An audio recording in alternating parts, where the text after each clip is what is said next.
one of the examples I've got was while in Noon Bow.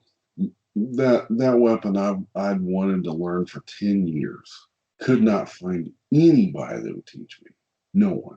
And finally I'm at a seminar and I'm just kind of asking around who does this? Who actually does this? And finally they pointed me, now if you want to learn it, this is who you go learn it from. So I went and talked to him, like, the guy laughed at me, to be perfectly honest, the very first time. And I'm like, no, I'm dead serious. He goes, okay, what do you got? Bring whatever you got to the seminar tomorrow morning. I'm like, what time do you want to meet? And he's like, can you be here? Let's see, seminar starts at 9. Can you be here at 6:30 in the morning? I'll be here. I was there at like 6:15. I mean, I'm sitting there waiting on him. He came in a little bit after 6:30. I don't think he was expecting me to be there, and I'm there. And he goes, "Okay, you're serious. Okay, here we go." And so I started learning that way. That is the trick. That is the trick. That is how you know. Yeah. I mean, because whoever's going to teach you, they want to know. I mean, they want to share the knowledge. I mean, I'm the same way. I mean, if somebody comes up to me, yeah, I love to share the knowledge. I really do. But it's like, I also want to know, if I share this, are you actually going to be a little bit dedicated towards it, or are you just wanting to put it as a checklist item on your cap of crap that you know? How fast do they pull out of their phones and say, do it for me while I film you? Yeah, that. Especially now. Now, you know what? I don't have a problem with it if it's after I've shown them what I'm wanting to show them. I mean, I get that.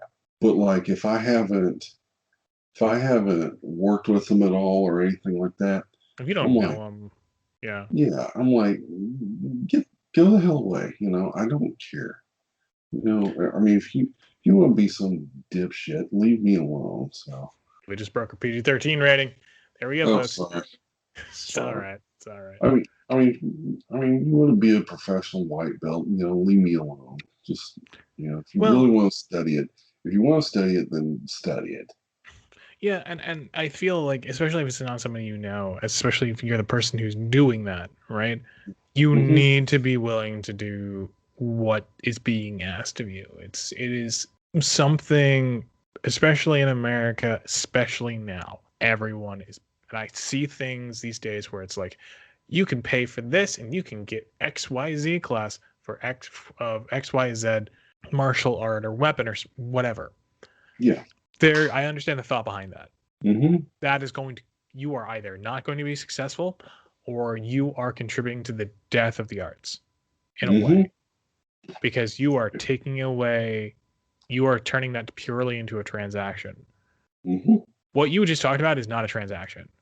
That is the beginning. That is the start of building some form of a relationship. Absolutely. I mean, and for years, whenever I'd have a question, I'd call the guy up, like, "Hey, I'm working on this.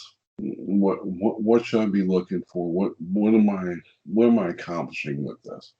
I sometimes I'd leave a message. Sometimes, he'd get back to me.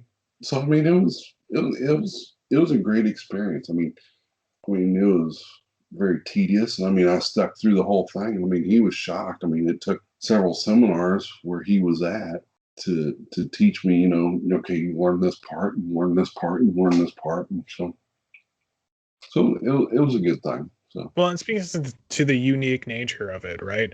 Because especially with some of the stuff we've done, we've needed to do that because of just how people live in different places, and then there is like Nuntibo is a great example of, you really need to break it into pieces, and you really need to know what you're doing, and you actually do need the weapon, which is difficult to find and hard and very expensive. Yes. So I completely see why the person who's teaching you would have reluctance even teaching it. I know why you had reluctance in teaching some. I don't think you had reluctance, but especially when some of that stuff you were starting to teach us. And I get his point, because that's not something that's easily picked up. And a lot of people get frustrated, after, first handful of moves, like, well, I think I'll go do something else. I'll go do something a little easier. Like when I'm teaching Sire Manji Sai, I teach a lot of stuff that's incorporated with what, I mean, would you agree or no? No, I mean, I would totally agree that. I mean, it all fits together in some way. And part of that is because that's how you see it. That's how you've Hmm. taught it to a lot of us.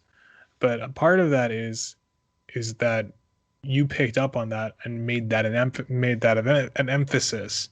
The DNA of that teaching that you got is now in other people, Yeah. and hopefully it spreads out where you see other people who don't who miss that beat, who miss that desire to, well, I'm gonna go do this and I'm gonna go do this at 6:30 in the morning and I'm gonna put away the camera and I'm just gonna work with this guy and we're gonna do this and this is something I want to accomplish. And I think that's the what I guess one mindset we can say for seminar, and it'd just be interesting to even break down this idea, but we don't have all the time for that, is to just be dedicated to the one thing rather than do the jump around where it's just 50 different techniques. Oh yeah. Well, I mean, you go to these seminars and you get people that try to. I mean, it's like a buffet of knowledge. It really is, and you're trying to pick up as much as you can. Which, in that aspect, yeah, that's a great thing. But when you get home, how much did you actually retain? You know, I'll be perfectly honest. Whatever the main part of that seminar really was, I mean, I could tell you maybe a little bit, the different 3 or 4 seminars that we went through. I could tell you a little bit about what each one was, but not a lot. But Yeah. I guarantee you, I mean, from those, I understand New Table because that's what I wanted to really pick up. I mean, it wasn't like a feather in my cap. Hey, I can teach this stuff. No, it was something I wanted to know, period.